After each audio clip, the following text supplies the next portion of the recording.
자, 그 첫 번째가 시간 팽창이에요. 혹은 시간 지연이라고도 하는데 시간이 어떻게 간다? 느리게 간다라는 표현을 써요. 느리게 갑니다. 자, 그런데 어떠한 상황에서 느리게 가느냐? 정지 좌표계에서 운동 좌표계를 볼 때 말이 되게 어렵잖아요. 쉽게 풀면 정지한 사람이 운동하는 사람 볼 때, 정지한 사람이 운동하는 사람을 보면 운동하는 사람의 시계가 내 시계보다 느리게 가는 것으로 본다는 거예요. 즉 지면에 정지해 있는 지구인의 시계는 째깍째깍째깍째깍 이렇게 가요. 근데 이 지구인이 운동하고 있는 우주선에 타고 있는 우주인의 시계를 보면 우주인의 시계는 째깍 째깍 이렇게 가는 거예요. 지구인 시계는 째깍째깍째깍째깍 부지런히 가는데 운동하고 있는 우주인의 시계는 게을러요. 째깍 째깍 이렇게 가는 거예요. 그래서 째깍이라고 하는 일초가 째깍 팽창됐잖아요. 그래서 그것을 우리가 시간 팽창, 시간 지연이라고 하고, 자, 이 시간이 운동하는 쪽에서 느리게 간다라고 하는 이 부분은 수학적으로는 제가 작년 수능 개념 14강에서 설명을 해드렸어요. 중학교 수학, 피타고라스 정리만 알면 충분히 그 수식을 따라올 수 있고요. 그런데 여러분들의 교육과정은 예전에는 교과서에 그 수식이 실려 있었어요. 물론 시험에는 특수상대성 이론은 정량적 계산 문제를 하지 않아요. 오로지 개념, 정성적인 개념 문제라고 얘기를 하거든요. 개념 문제만 출제를 하고 그래도 교과서에는 수식이 실려져 있었는데 이번 교육과정에는 아예 다 빠졌더라고요. 교과서에서도. 그래서 저도 수식은 다루지 않을 거예요. 그러니까 수식에 관심이 없는 친구들은 그냥 저의 설명만 들으시면 되고, 아, 나는 그래도 뭔가 물리를 하니까 피타고라스 정리만 알면 된다고 하니까 어떻게 생겼는지 궁금해 하는 친구들은 2020 수능 개념이죠. 14강을 보시면 되겠습니다. 자, 그러면 이 우주인이 우주선에서 실험을 할 거예요. 근데 실험을 아인슈타인은 뭐라고 얘기했냐면 이벤트, 사건이라는 표현을 씁니다. 그러니까 사건이라고 하면 어떤 특정한 시간에 어떤 위치에서 행해지는 일들을 우리가 사건이라고 불러요. 그래서 어떤 사건이냐면 바닥에서 빛을 천정으로 쏠 거예요. 똑바로. 그리고 이 천장에 뭐가 있냐면 거울이 있어요. 그러면 이 빛이 거울에 반사돼서 바닥까지 오겠죠. 그러면서 우주인이 무엇을 잴 거냐? 빛이 왕복하는 데 걸린 시간을 잴 거예요. 그 시간을 우주인이 쟀으니까 이렇게 표현을 할게요. 자, 그러면 우리가 배웠던 물리 법칙 쓰는 거예요. 왜냐하면 상대성 원리, 물리 법칙은 다 동등하게 작용한다면서요. 바닥에서 천장까지의 거리가 L이에요. 그럼 빛이 왔다 갔다 하니까 빛이 이동한 거리는 2L이 되겠네요. 자, 그러면 이 이동한 거리를 빛의 속도로 나눠주면 되겠죠. 빛의 속도는 어떤 상황에서든 상관없이 무조건 C예요. 이게 바로 우주인이 관찰한 빛의 왕복 시간이에요. 자, 이것을 이제 누가 관찰할 거냐면 지구인이 관찰할 거예요. 자, 그럼 지구인은 어쨌거나 우주인이 바닥에서 쏜 빛이 천장에 갔다가 다시 바닥까지 와야 되잖아요. 그러니까 지구인도 빛이 천장에 갔다가 다시 바닥까지 오는 걸 목격해야 돼요. 근데 그 사이에 지구인이 볼 때는 우주선이 어떻게 하죠? 우주선이 운동하고 있으니까 운동하고 있는 우주선에서 빛이 천장에 갔다가 다시 바닥까지 오려면 그림에 보이는 것처럼 그 경로가 어때야 돼요? 대각선 경로로 이렇게 와야만 돼요. 그러면 지구인이 측정한 빛의 이동 경로는 자, 요 대각선 이렇게 어려운 이렇게 기호로 써져 있는 것은 우리 수식으로 정리를 하기 위해서 제가 작년 그림을 썼기 때문에 그렇고 우리 이 수식은 사용하지 않고요. 대신 빛이 바닥에서 천장까지 대각선으로 이동한 요 거리를 L'이라고 할게요. 자, 그러면 L'만큼 빛이 갔다가 또 L'만큼 바닥까지 와야 되니까 빛이 이동한 경로는 이 L'이 될 거고 빛의 속도는 뭐예요? 지구인이 봐도 그대로 C라는 것을 알 수가 있죠. 자, 그리고 제가 여기서 다시 한번 강조를 하는데 우주선이 운동하고 있어요. 누가 볼 때? 지구인이 볼 때. 하지만 우주선에 타고 있는 우주인은 자기는 운동하고 있다고 전혀 생각하지 않아요. 무슨 소리야? 나 정지하고 있어. 정지 상태에서 내가 빛을 천정으로 똑바로 쏜 거야. 이렇게 여긴다는 거죠. 오히려 우주인이 볼 때는 누가 운동해요? 지구인이 운동하고 있는 것처럼 보이는 거예요.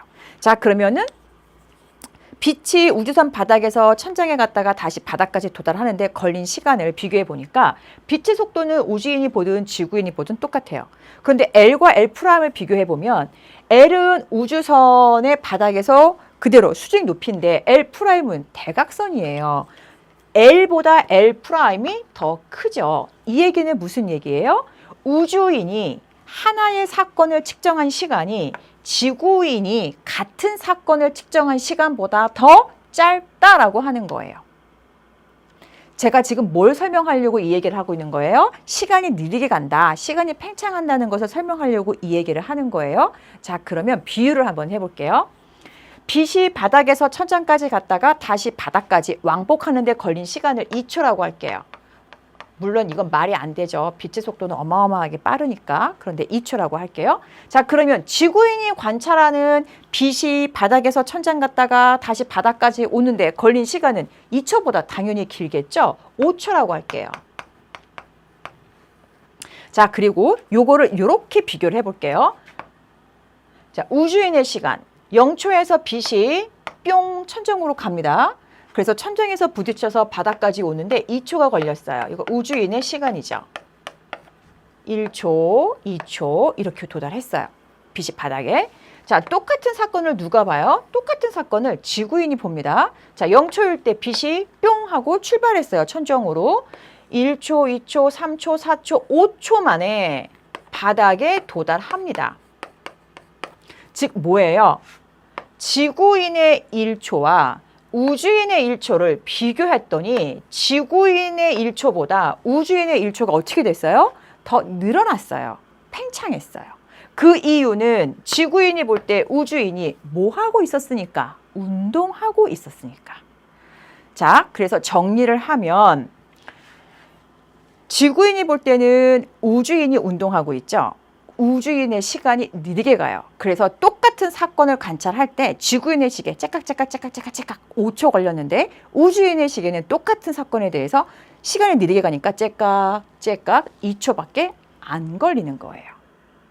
그런데 이게 다가 아니죠. 이거는 누가 누구를 볼 때 지구인이 우주인을 볼 때 우주인의 시계가 느리게 가는 거고 우주인은요. 무슨 소리야. 나 가만히 있는데 지구인 네가 지구 타고 쏜살같이 날아가는구만. 우주인이 볼 때는 누가 운동해요? 지구인이 운동해요. 그러니까 우주인이 볼 때는 지구인의 시간이 우주인 자신의 시간보다 더 느리게 간다는 거예요. 그래서 상대성 이론은 무조건 내가 아니야.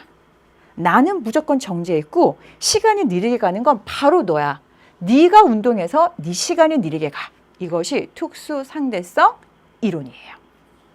자, 그러면 시간이 느리게 간다는 시간 팽창은 이야기를 드렸고 이제 길이가 수축한다는 이야기를 해야 되는데 그 이야기를 하기 전에 고유 시간과 고유 길이라는 표현이 있어요.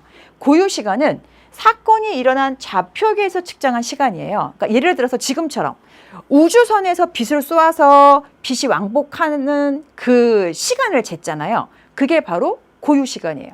근데 우주선에서 왕복하는 이 빛, 즉 우주선에서 일어난 사건을 지구인이 쟀어요. 그럼 얘는 고유 시간이 아니에요.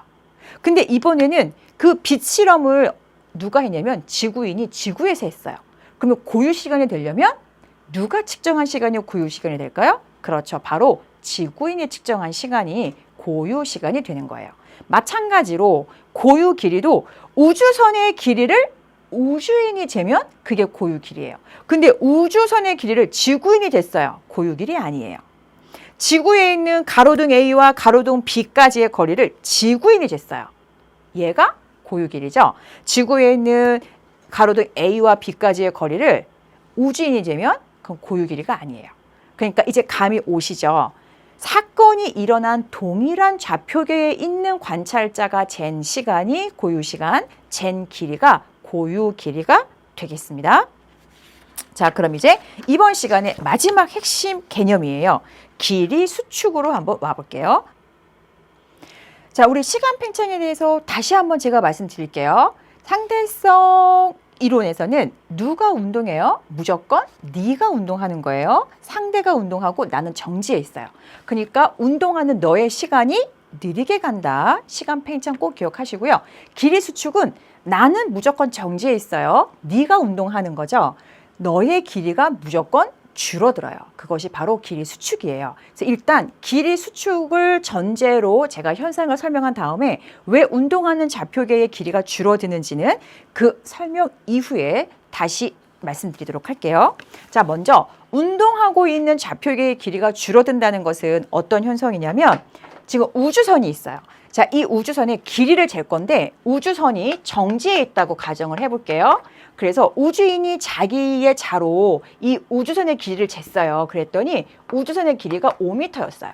지구인이 자기의 자로 우주선의 길이를 쫙 쟀어요. 그랬더니 역시 5m였어요. 여기에는 이견이 있을 수가 없죠. 다른 의견이 있을 수가 없어요. 자, 그런데 우주선이 운동하기 시작했어요.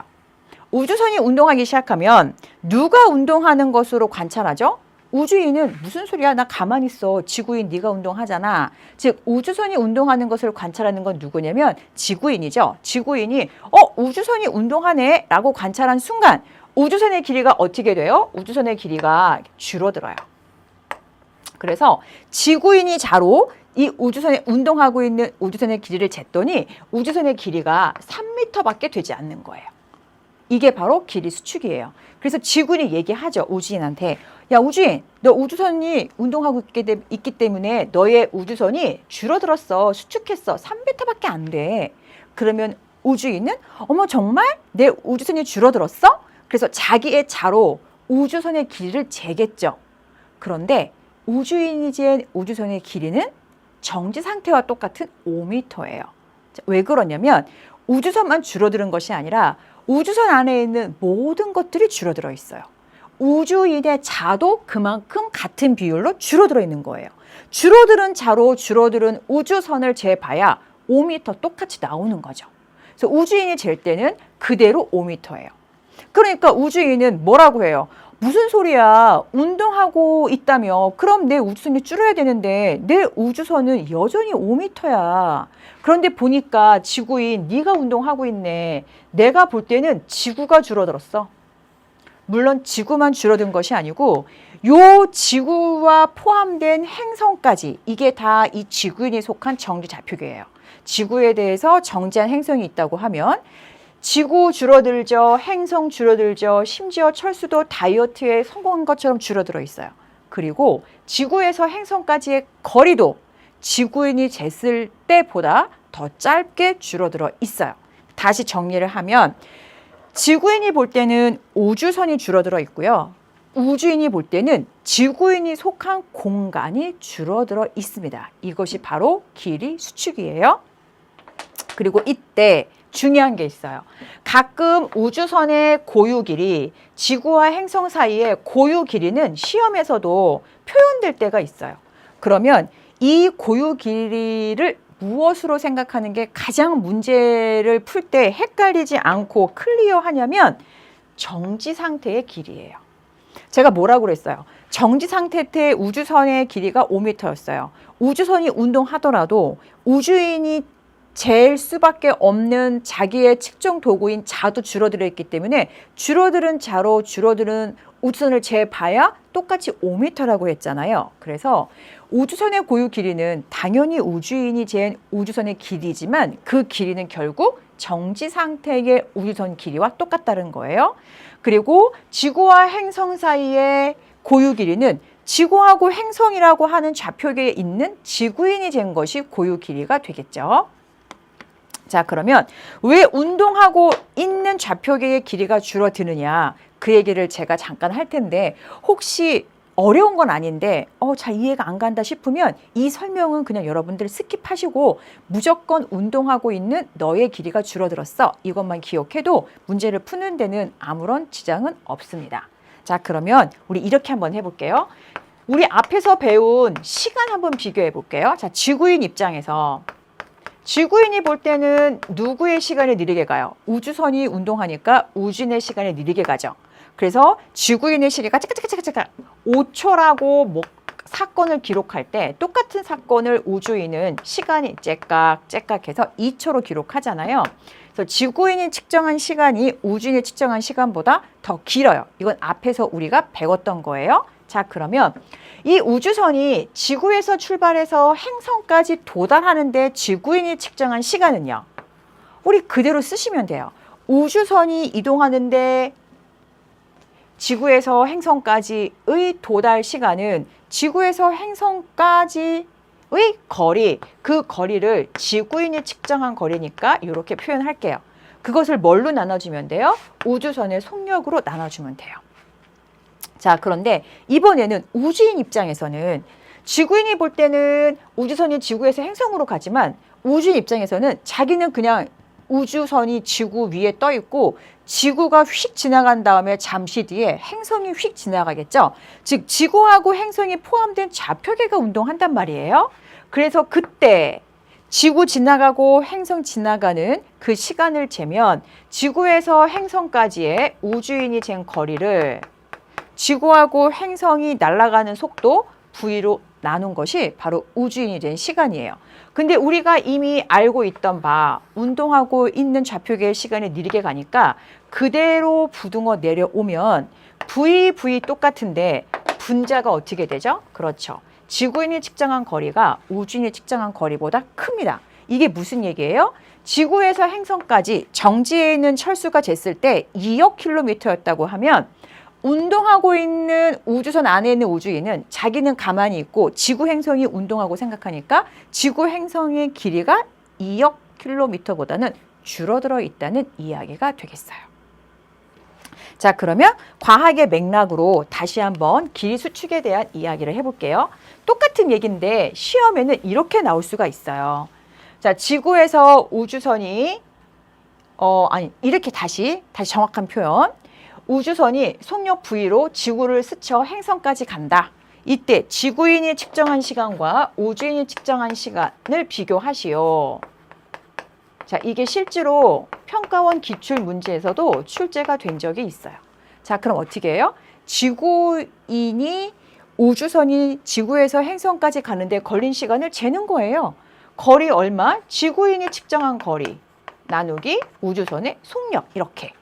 자, 그러면 우주인 입장에서는 지구하고 행성이 V의 속력으로 날아가는데 지구 지나가고 행성 지나가겠죠. 근데 지구에서 행성까지의 거리는 우주인이 볼 때는 지구 행성이 날아가니까 줄어들어 있어요. 즉 우주인이 측정한 지구 행성의 거리가 지구인이 측정한 지구 행성의 거리보다 더 짧아져 있죠. V는 똑같은데. 그러니까 결국 뭐예요? 지구인이 측정한 시간이 우주인이 측정한 시간보다 더 길게 측정이 된다라고 하는 거예요. 자, 이렇게 해서 시간 팽창 그리고 길이 수축까지 이야기를 마쳤고 이 특수상대성 이론은 속력이 매우 빠를 때 이 특수상대성 이론을 써요. 속력이 느려요. 우리 지구에서의 운동 같은 거는 뉴턴으로도 충분히 설명할 수 있어요. 그런데 이 우주선의 속력이 거의 빛의 속도에 가깝게 매우 빠르면 더 이상 뉴턴 역학은 맞질 않아요. 그래서 그때는 특수상대성 이론으로 생각을 해줘야만 되고 속력이 빠르면 빠를수록 따라서 특수상대성 이론의 효과가 더 크기 때문에 우주선의 속력이 빠르면 빠를수록 어떻게 돼요? 운동하고 있는 좌표계의 시간이 더 느리게 가고 길이는요 더 수축한다는 것을 기억하시고